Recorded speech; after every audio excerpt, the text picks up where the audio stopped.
Hello and welcome to my tutorial on how to make columns clickable in Elementor.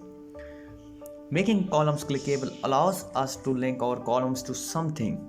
We can link it to an internal page or external URL, whatever we want. First of all, go to plugins, click add new. Now search for make columns clickable.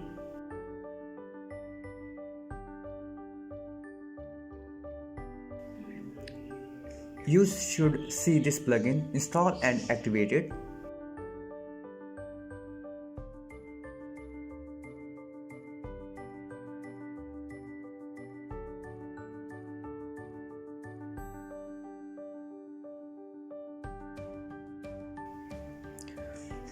And that's it.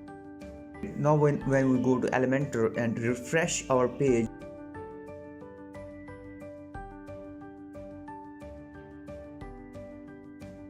you can see that now we can add links to our columns.